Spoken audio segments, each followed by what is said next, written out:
In my last video, I went through the history of the grunge scene in the 80s, its breakthrough into the mainstream, grunge fashion, and spent some time exploring the big four: Nirvana, Soundgarden, Alice in Chains, and Pearl Jam. With all those basics out of the way, this time I want to talk about some amazing grunge artists and albums that are, for the most part anyway, not as obvious or well known. This is a countdown of my top grunge albums, not from the big four, and also some info about those bands that you might want to know. Hi, I'm Michael, and this is Eclecticism.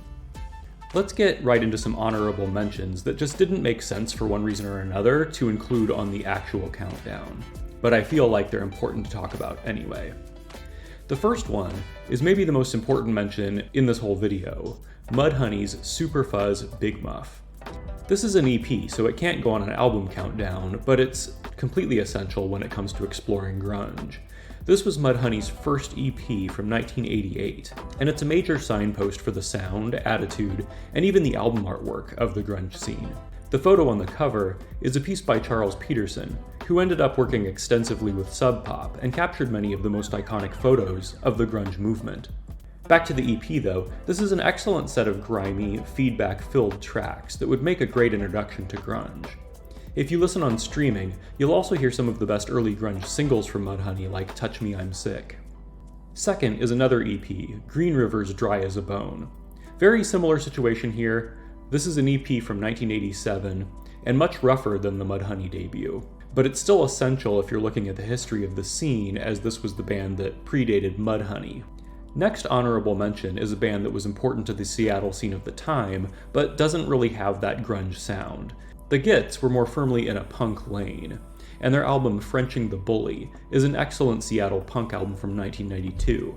And finally, honorable mentions to Stone Temple Pilots' Core and Purple, as well as Smashing Pumpkins' Gish. So these albums, they all fit in the grunge sound palette, and they got very popular. They're also good, but I wanted this list to shine the light on things a little less obvious, not things that were big on the radio. So we're just going to acknowledge them and then dive into some slightly less obvious choices, most of which are from Seattle, but not completely. Okay, so that's it for the honorable mentions. Now let's get on to the list. Failure with Magnified. The second album by this LA band, released in '94, was their attempt to catch their live sound in the studio. Although critically acclaimed, and despite touring for this album with Tool, the album never really caught on, despite being one of the best sounding grunge releases that didn't come from Seattle. It blends grungy sounds with other alternative rock sounds of the era to create an album that's sometimes hooky, occasionally uneven, but way underrated. Maybe because of this cover. You Men. Okay, so this one's kind of a cheat, since this is a recent compilation, not really an album of the time period. But You Men were one of those very early grunge bands from the Deep Six compilation, which we talked about in the last video. And this is an excellent compilation of their noisy, hectic, and fun body of work. This feels a bit less like the grunge you would see in the 90s, and it's probably more inspired by bands like The Birthday Party and early Swans than by Black Flag or Melvins. I find it a fascinating example of just how diverse the Seattle music scene was during the 80s. Mother Love Bone, Apple. Mother Love Bone was discussed in the last video, but as a quick recap, you have Andrew Wood, who came from Malfunction, as lead singer of the band. You have Jeff Ament and Stone Gossard, who were recently in Green River, and would later go on to Pearl Jam. Andrew Wood was an important figure in the grunge scene, in part because way before the scene started growing beyond Seattle, Andrew was already acting like a rock star with his own over-the-top fashion sense and intense charisma. This infectious energy was an important catalyst for the scene's developing identity. The music had a glam sheen and a sense of humor that feels much less bleak than a lot of the grunge that would come later, and even what was around when they were playing. And sonically, it's doing its own thing, but songs like Crown of Thorns and Stardog Champion are grunge classics to me. Skinyard, Hallowed Ground. Skinyard were an early band of the scene, also on the Deep Six compilation, but they didn't see much of the success that came to some of their contemporaries. I would put this down to the fact that they just don't have the hooks that some of these other bands do, but what they do have is a hell of a groove and a great sound. Their debut album feels a bit noisier and more experimental, so you might want to go for that one instead, depending on your taste. And this one, their second, Fits a little more closely with what you'd expect from the grunge sound. But in both modes, they're an enjoyable band. Mark Lanegan, The Winding Sheet. Screaming Trees frontman Mark Lanegan apparently didn't love most of his band's work. He found their psychedelic sound out of date throughout their 80s period, until he became more involved in their creative direction during the 90s, and he had some personality conflicts with the band, possibly because he was on a boatload of drugs. He began exploring a solo career, and this was his first solo album, which came out in 1990. It has subtle, dark songs that show off his gravelly, compelling voice, and it's my favorite voice from the whole grunge scene, which is saying a lot considering the competition. Songs like Ugly Sunday and Undertow show a beautiful, reflective side of the grunge scene, while Down in the Dark would fit on any Alice in Chains album. Fun fact, Kurt Cobain was a close friend of Mark Lanegan, and he sang backing vocals on this track. And if you enjoy this one, start digging deeper into the rest of his extensive career of solo albums and side projects, one of which we'll get to later. Temple of the Dog, Temple of the Dog. After the passing of Mother Love Bone's Andrew Wood, Chris Cornell began writing tribute songs, then asked Stone Gossard and Jeff Ament from Mother Love Bone if they wanted to be involved in recording. Then Matt Cameron joined on drums, and we've discussed him because he was in Bam Bam, Soundgarden, and would later go on to Pearl Jam. So you have the first grunge supergroup putting out an album before grunge even hit the mainstream. This was Chris Cornell's first chance to explore songwriting that was less heavy than Soundgarden, with some ballads like Say Hello to Heaven and Call Me a Dog. Guest vocals on Hunger Strike was Eddie Vedder's earliest involvement with the Seattle scene. Many fans would put it much higher on this list. For me though, I find it a little uneven, with some stunning moments, but also more than one song that I usually just skip, but you should definitely check it out if you're looking into the grunge scene. Love Battery, Dayglow. Love Battery formed in Seattle in 1989, and Dayglow was their second album.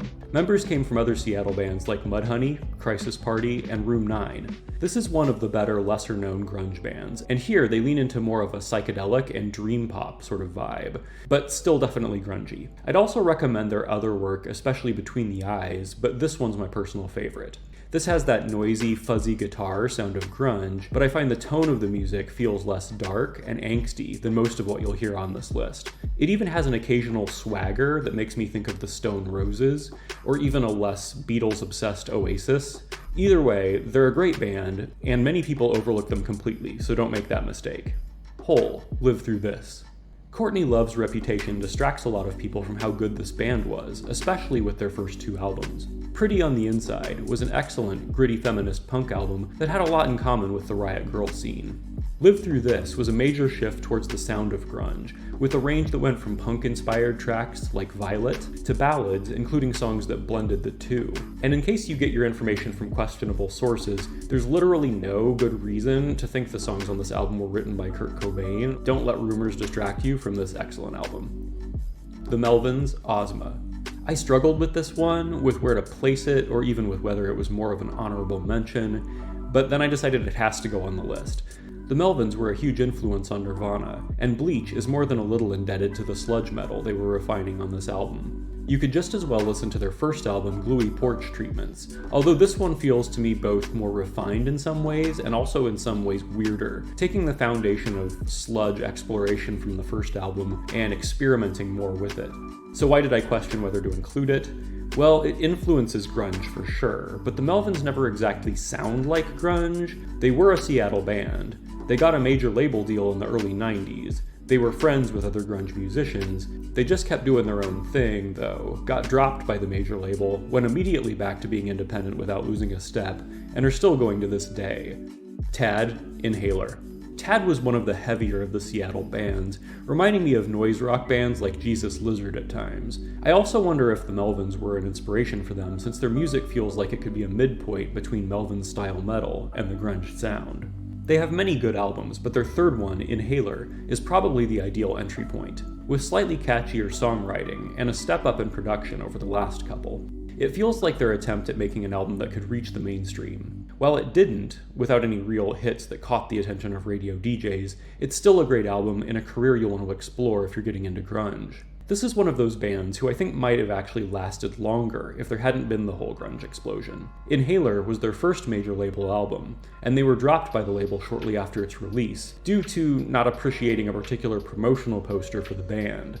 They managed to get another major label contract and release a fourth album, Infrared Riding Hood.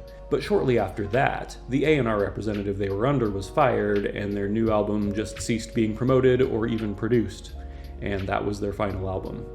Mudhoney, Every Good Boy Deserves Fudge. If Mudhoney had managed to write more obvious singles, there would have been a big five. They are, in my eyes, worthy of being in that company. In fact, they have been as productive as Pearl Jam over the course of their career, both bands now having 12 albums. When it comes to this album, their second, it feels more ambitious than what they'd done before. The problem may actually be that their debut self-titled album was a bit of a disappointment to many, and then this one, their second album, was less heavy than what the Big Four were releasing at the time. It leans more garage rock. And because of it, this album feels less dated than a lot of the albums that were part of the grunge scene. This sounds like it could be released now and would be one of the cooler rock albums of the year. But that also means it didn't sound like what was on the radio.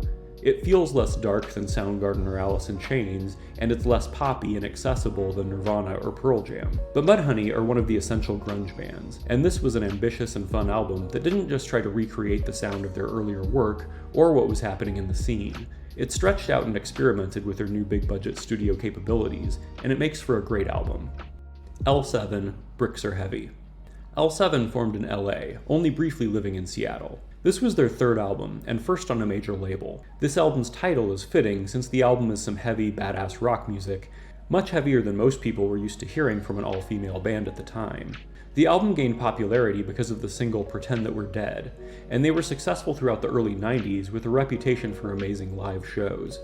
They're just as often classified as Riot Girl, or just rock music, but they did have a heavy and pummeling sound full of feedback, and they were even on Sub Pop Records for a while. So whatever you want to call this, it was some definitive heavy early 90s music. Babes in Toyland, Fontanelle. Originally from Minneapolis, Babes in Toyland were at an intersection point between grunge and Riot Girl, while not fitting neatly into either. They had the angst and the aggression of any of the grunge bands, and the vocal delivery reminds me of early Riot Girls, like Kathleen Hanna, at least some of the time. Fontanelle is their second album, and their first for a major label. I also recommend their first, Spanking Machine, but Fontanelle is where I think they reached their peak. Crushing riffs, vocals that flow between growls and shouts, to smooth and melodious. I don't think this band got much attention on the radio, despite their major record label. I will say that once I found out about Babes in Toyland, which was way too late, they've become one of my go-to bands when I get in that mood for the sludgy, riffy sound of grunge. Truly, fast stories from Kid Coma. Don't be put off by the forgettable band name, odd cover, or weird album title. This is at number 3 for a reason. Truly was Hiro Yamamoto, previously of Soundgarden, Mark Pickerel, previously of Screaming Trees, and songwriter Robert Roth. They were around for most of the 90s, making 2 albums, and this was the first one. Apparently, the album has a storyline, something about a kid in a coma reliving a summer, but I had no idea about that and just thought it was a really strong and incredibly cohesive album that flows from beginning to end. Maybe it didn't have the influence of the Big Four, but this album is, to my ear, as good as anything the scene produced. The album is epic, ambitious, varied, and beautiful.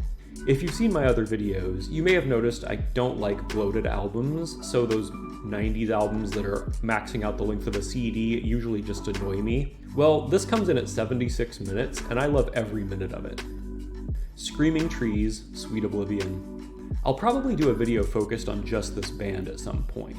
As I mentioned earlier, they had my favorite vocalist from the whole grunge scene, Mark Lanegan. They had Barrett Martin, a really good drummer. And they had the Connor brothers, Gary Lee and Van. Gary Lee was the primary songwriter throughout the 80s, but according to Mark Lanegan's autobiography, Mark really put his foot down when they were discussing work on this album. Mark was considering just focusing on his solo career, and really didn't want a new Screaming Trees album to have that psychedelic sound they'd explored up to that point.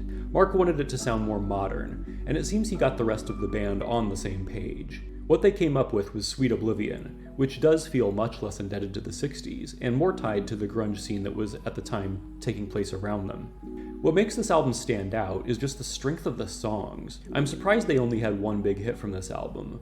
but Nearly Lost You ended up being the band's only radio hit, despite other songs on here being every bit as good as anything coming out of Seattle. Dollar Bill should have been a hit.